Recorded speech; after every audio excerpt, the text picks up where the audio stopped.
بسم اللہ الرحمن الرحیم۔ محترم ناظرین السلام علیکم۔ جب انسان فوت ہوگا اس کی قبر میں پہلی صبح شام اور رات کیسی ہوگی، اس کے ساتھ کیا ہوگا، پوری تفصیل کے ساتھ آج میں بیان کروں گی، اسی لیے اس ویڈیو کو مکمل سنیے گا۔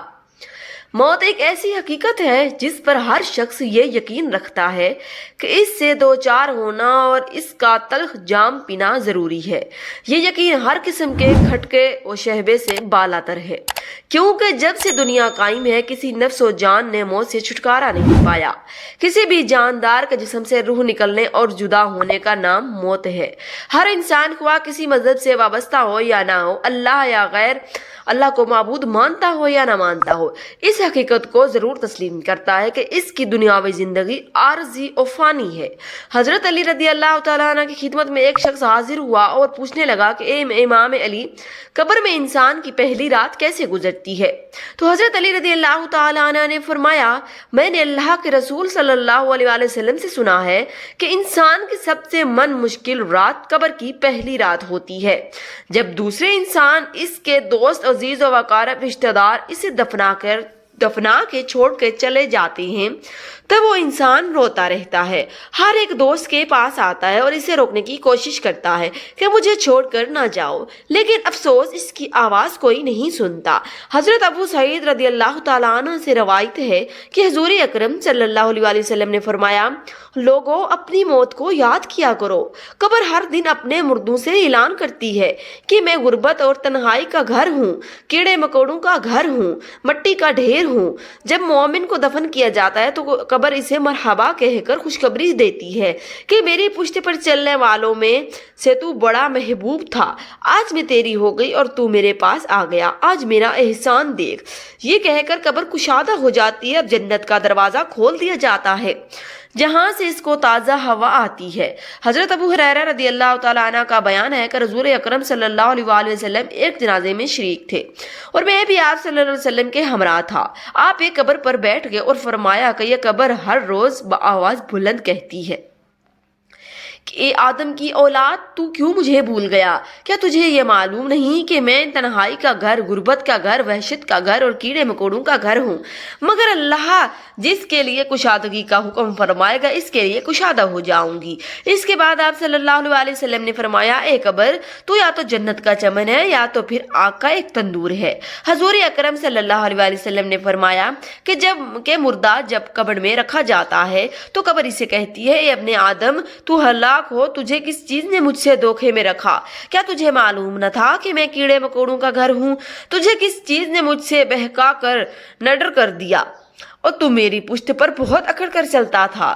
اگر وہ مردہ نیک ہوگا تو جواب دینے والے اسے جواب دیں گے کہ اے قبر، تو دیکھ تو صحیح اس کے اعمال کیسے ہیں، یہ اچھائی اختیار کرتا تھا اور برائی سے دور رہتا تھا۔ یہ سن کر قبر کہتی ہے، بے شک یہ نیک تھا، اب میں اس کے لیے سرسبز ہو جاتی ہوں۔ مردے کا جسم اس وقت منور ہو جاتا ہے اور اس کی روح اللہ تعالیٰ کی طرف بھیج دی جاتی ہے۔ حضرت عبداللہ بن عبید رضی اللہ تعالیٰ عنہ سے روایت ہے کہ حضور اکرم صلی اللہ علیہ وسلم نے فرمایا کہ مردہ قبر میں پہچانتا ہے اور ان لوگوں کے گھروں کی آواز بھی سنتا ہے جو اس کے ساتھ جنازے میں گئے ہوں۔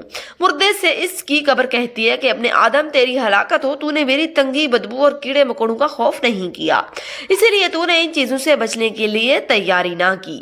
بدعمال مردے سے قبر کہتی ہے کہ تو نے میری تاریکی، میری وحشت، میری تنہائی اور تنگی، میرا غم تجھے یاد نہیں رہا۔ اس کے بعد قبر اس کو جکڑ لیتی ہے اور فرشتے اس کو ہتھوڑوں سے ایسے مارتے ہیں کہ اس کی پسلیاں ادھر کی ادھر ہو جاتی ہیں، پھر دوزخ کی کھڑکی اس پر کھول دی جاتی ہے اور وہ مردہ حشر تک اس عذاب میں مبتلا رہتا ہے۔ مرنے کے بعد ہر مردے کو صبح و شام اس کا ٹھکانہ دکھایا جاتا ہے۔ فرشتے جنتی کو جنت دکھا کر خوشخبری دیتے ہیں اور دوزخی کو دوزخ دکھا کر اس کی حسرت اڑاتے ہیں۔ حضرت قتادہ رحمۃ اللہ علیہ فرماتے ہیں، عذاب قبر کے 3 حصے ہیں، 1/3 عذاب پیشاب سے نہ بچنے کے سبب، 1/3 غیبت کے سبب اور 1/3 چغل خوری کے سبب ہوتا ہے۔ حضرت ابن عمر رضی اللہ تعالیٰ عنہ سے روایت ہے کہ رسول صلی اللہ علیہ وسلم نے ارشاد فرمایا، جب انسان کا انتقال ہو جاتا ہے تو پر صبح شام اس کا ٹھکانہ پیش کیا جاتا ہے۔ اگر وہ جنت میں سے ہے تو جنت والوں کا مقام، اور اگر اہل جہنم میں سے ہے تو جہنم والوں کا مقام اس کو دکھایا جاتا ہے۔ پھر کہا جاتا ہے کہ یہ تیرا ٹھکانہ ہے، یہاں تک کہ اللہ تجھ کو قیامت کے دن اٹھائے گا۔ اور اسی طرح حضرت عائشہ رضی اللہ تعالی عنہ سے روایت ہے کہ ایک یہودی عورت ان کے پاس آئی اور اس نے عذاب قبر کا ذکر کرتے ہوئے حضرت عائشہ رضی اللہ تعالیٰ عنہ کو دعا دی، اللہ تعالیٰ آپ کو عذاب قبر سے بچائے۔ حضرت عائشہ رضی اللہ تعالیٰ عنہ نے رسول صلی اللہ علیہ وسلم سے اس بابت سوال کیا کہ یہ واقعی عذاب قبر ہوتا ہے؟ تو رسول صلی اللہ علیہ وسلم نے فرمایا جی ہاں، عذاب قبر برحق ہے۔ حضرت عائشہ رضی اللہ تعالیٰ عنہ فرماتی ہیں اس کے بعد میں نے رسول صلی اللہ علیہ وسلم کو ہمیشہ دیکھا کہ ہر نماز میں آپ عذاب قبر سے پناہ مانگتے تھے۔ سیدنا ابو سعید خدری سید نازدین بن ثابت رضی اللہ تعالیٰ عنہ سے روایت کرتے ہیں،